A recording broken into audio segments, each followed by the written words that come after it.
ꯑꯩꯈꯣꯏꯁꯤ ꯅꯣꯡꯃꯥꯏꯈꯣꯡꯗ ꯆꯦꯜꯂꯤꯕ ꯇꯨꯔꯦꯟꯁꯦ ꯅꯣꯡꯃꯥꯏꯈꯣꯡꯗ ꯆꯦꯜꯂꯤꯕ ꯇꯨꯔꯦꯟꯁꯦ ꯀꯩ ꯃꯃꯤꯡ ꯀꯧꯏ ꯅꯣꯡꯃꯥꯏꯈꯣꯡ ꯔꯤꯚꯔ ꯃꯊꯤ ꯇꯧꯅ ꯁꯤꯅꯦꯕ ꯑꯗꯣ ꯄꯨꯔꯅꯤꯃꯥꯁꯦ ꯏꯪꯂꯤꯁꯇ ꯐꯨꯜ ꯃꯨꯟ ꯍꯥꯏꯕ ꯑꯃ ꯂꯩ ꯅ꯭ꯌꯨ ꯃꯨꯟ ꯍꯥꯏꯕ ꯑꯃ ꯂꯩꯌꯦꯕꯀꯣ ꯑꯗꯣ ꯀꯔꯝꯕꯅꯣ ꯄꯨꯔꯅꯤꯃꯥ ꯅ꯭ꯌꯨ ꯃꯨꯟ ꯅꯪꯗꯤ ꯈꯨꯠꯂꯥꯏ ꯐꯨꯜ ꯃꯨꯟ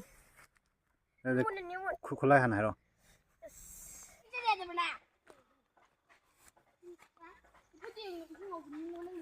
ꯀꯩ ꯇꯥꯈꯒꯦ ꯃꯩ ꯃꯇꯨ ꯇꯥꯏꯅꯕ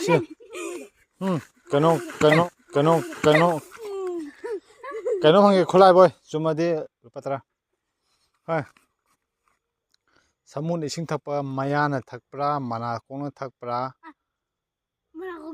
ꯃꯅꯥꯇꯣꯟꯅ ꯊꯛꯄ꯭ꯔꯥ ꯀꯃꯥꯏꯅ ꯊꯛꯄ ꯍꯥꯏꯔꯣ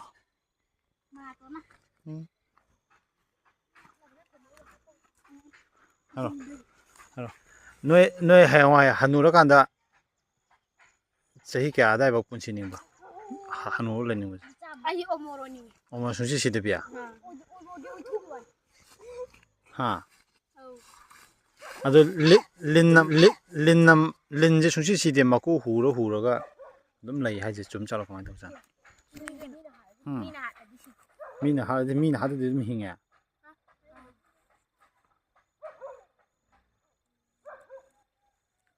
ꯆꯨꯝꯕ꯭ꯔꯣ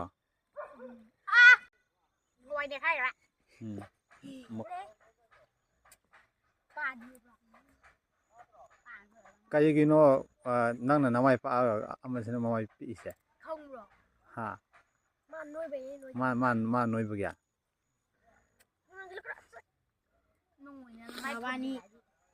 ꯅꯕꯥꯅꯤ ꯑꯩ ꯆꯪꯉꯒ ꯃꯌꯥꯏꯗꯤ ꯐꯝꯃꯣ ꯅꯕꯥꯅꯤ ꯂꯣꯏ ꯆꯠꯄ꯭ꯔꯣ ꯏꯁꯤꯡ ꯁꯨꯡꯊꯛ ꯊꯛꯇꯕ ꯖꯤꯕ ꯑꯃ ꯍꯥꯏꯔꯛꯑꯣ ꯑꯗꯨꯏꯁꯨ ꯁꯨꯡꯊꯛ ꯊꯛꯇꯕꯗꯤ ꯈꯪꯗꯦꯀꯣ ꯀꯨꯏꯅ ꯂꯩꯔꯒ ꯊꯛꯇꯕ ꯏꯁꯤꯡ ꯁꯨꯡꯊꯛ ꯊꯛꯇꯕ ꯑꯗꯨꯗꯤ ꯈꯪꯗꯦ ꯑꯩꯁꯨ ꯈꯪꯉꯦ ꯏꯁꯤꯡ ꯁꯨꯡꯊꯛ ꯊꯛꯇꯕ ꯈꯪꯉꯦ ꯑꯁꯤ ꯑꯥꯗ ꯂꯩꯕ ꯊꯥꯁꯦ ꯊꯥꯗ ꯃꯤꯅ ꯆꯠꯂꯨꯔꯦ ꯍꯥꯏꯁꯦ ꯅꯪ ꯊꯥꯖꯕ꯭ꯔꯥ ꯊꯥꯖꯗꯕ꯭ꯔꯥ ꯍꯥ ꯑꯩ ꯊꯥꯖꯩꯗꯤ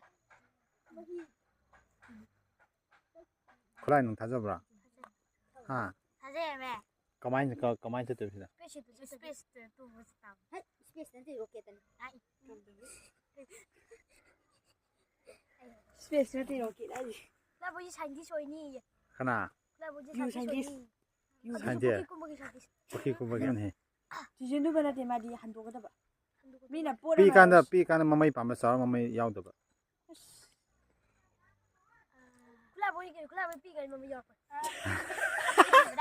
ꯍꯣꯏ ꯑꯣ ꯈꯨꯠꯂꯥꯏ ꯐꯝꯃꯣ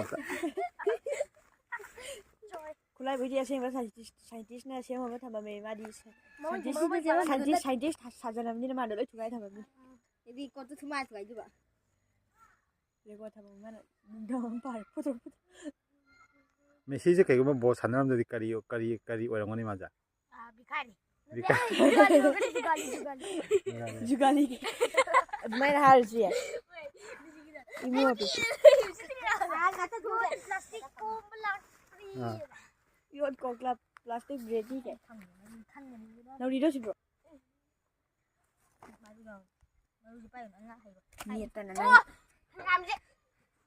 ꯍꯪꯒꯥꯝꯁꯦ ꯅꯪꯅ ꯊꯥꯕꯅꯤꯅ ꯑꯩꯅ ꯊꯥꯕꯅꯤ ꯈ꯭ꯋꯥꯏꯗꯒꯤ ꯀꯨꯏꯅ ꯄꯨꯟꯁꯤꯕ ꯖꯤꯕ ꯑꯃ ꯍꯥꯏꯔꯛꯑꯣ ꯑꯩ ꯈꯪꯉꯤ ꯍꯥꯏꯔꯒꯦ ꯊꯤꯒꯨ ꯈꯨꯠꯂꯥꯏ ꯅꯪꯗꯤ ꯊꯔꯣꯏ ꯑꯩꯅꯤ ꯀꯩꯅꯣ ꯑꯩꯌꯥ ꯃꯥꯂꯦꯝꯁꯦ ꯊꯣꯝꯃꯅꯤ ꯅꯪ ꯄꯨꯟꯁꯤꯅꯤ ꯃꯥꯂꯦꯝꯕꯨ ꯃꯥꯂꯦꯝꯁꯦ ꯊꯔꯣꯏꯔꯣ ꯃꯥꯂꯦꯝꯗꯤ ꯑꯗꯨꯝ ꯁꯤꯔꯔꯣꯏ ꯑꯩꯅꯤ ꯀꯩꯅꯣ ꯄꯨꯟꯁꯤꯕ ꯖꯤꯕ ꯑꯃꯅꯦ ꯃꯥꯂꯦꯝꯗ ꯖꯤꯕ꯭ꯔꯣ ꯃꯥꯅꯤ ꯅꯪꯅ ꯑꯉꯥꯎꯕꯅꯤ ꯅꯪꯗꯤ ꯑꯣꯏꯗꯨꯕ ꯈꯨꯠꯂꯥꯏꯕꯣꯏ ꯃꯗꯤ ꯈꯔ ꯀꯅꯥꯅꯣ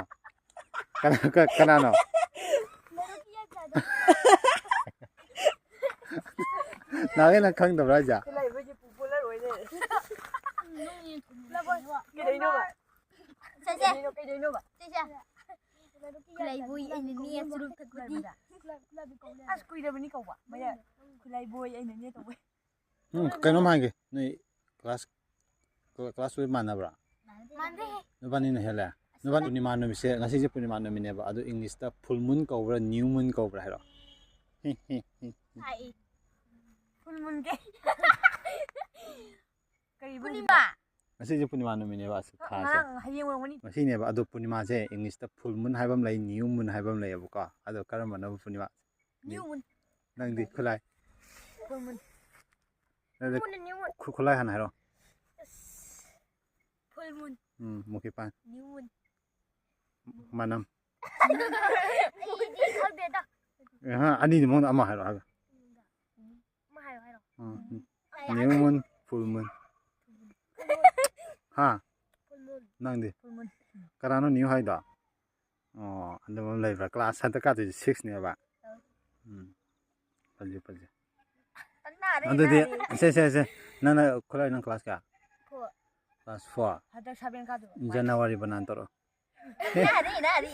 J A N A Y A R Y. Wow. Manamong toro. Ai ske ama J A N U A R Y. Khulai kamai to ba. Khulai ji si ai pe si. Ando yare imo banan class hanta 6 ka do ni na. Wednesday banan toro. W E D N E S D A Y. Ado di keno khulai nang 11 banan toro class 6 ka do. Oh, do ti hai bra. Adu ko ma ji kya na ko ji ne. Ado di noi pulap to ga ba mai ra ke se. Kra nu thum dare ji mo. Hoi. Lang. Khulai sin to le se. Se. Akhoi si nomai khong de chi liba turen se. Nomai khong chi liba turen se kai min ko. Nu mai khong river. Wa thi ton.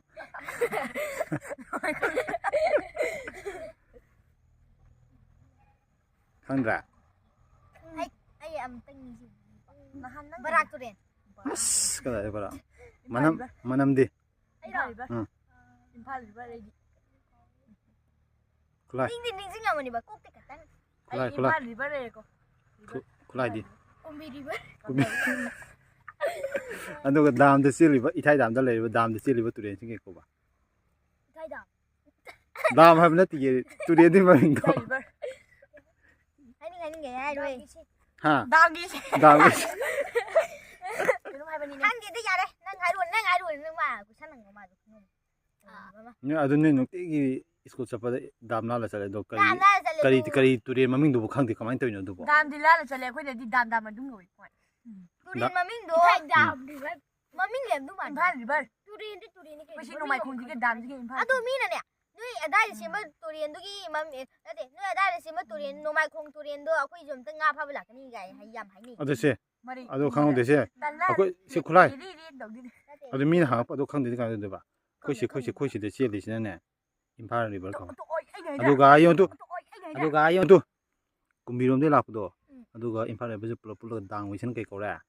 Manipur river se khang je gan ta ha ro. Mi ni hang fa da. Imphal river na. Dang wi se na Manipur river ha ba. Adu khoi si se imphal ture de sin ko si la.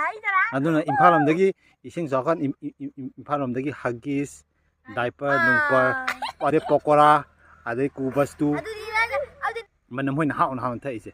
Adu mi adu to ti do. Agi tha je nga le dana. Tha je masai gi manga lai bu lai ta bra. Lai te manam nang di. Ha. Kai ha no. Ha. Kai ha no. Lai ti ya. Adu manga le se kamai nga le bu la. Numit ki manga na. Kai ni mi. Numit che ma na lum jali ne. Kana hai ba. Ma ni. Ai ba ai ni mi am to u de da. Kulai boy na. Ha ji gi maning de lai bi numit che. Mi se tha je maning da. Adu lai je numit ji u gidre. Adu maning de manga phu to u ru.